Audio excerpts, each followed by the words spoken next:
এখন আমরা দেখব কাট কপি পেস্টের কাজ। ধরেন আমি লেখাটাকে কপি করব, ফার্স্ট লাইনটাকে যতটুকু কপি করব ঠিক ততটুকু সিলেক্ট করে নেব।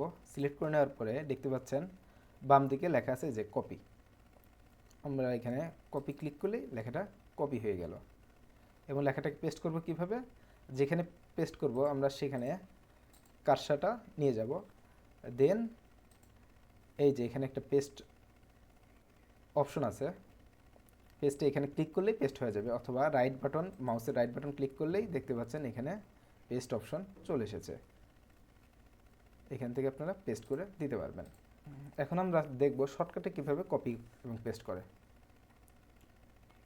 শর্টকাটে লেখাটাকে কপি করতে হলে লেখাটাকে সিলেক্ট করে নিলাম, সিলেক্ট করার পরে কন্ট্রোল চাপ ধরে সি চাপলেই কপি হয়ে গেল।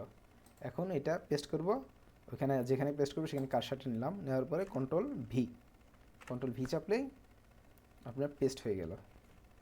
পেস্ট। এখন দেখবো লেখাটাকে কাট করে কীভাবে। ঠিক সেমভাবে যে লেখাটাকে কাট করব সেটা সিলেক্ট করে নেব, সিলেক্ট করে নেওয়ার পরে এখানে কাট অপশন আছে উপরে, এই কাট ক্লিক করলেই আপনাদের কাট হয়ে গেল।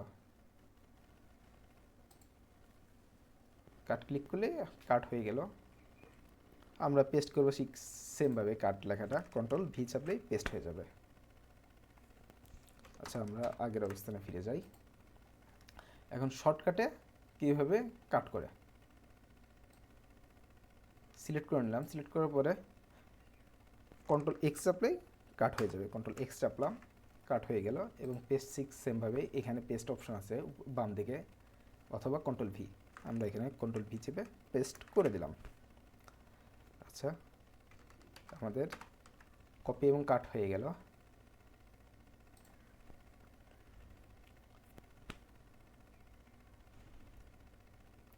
আমরা কপি, কাট এবং পেস্ট তিনটাই দেখলাম।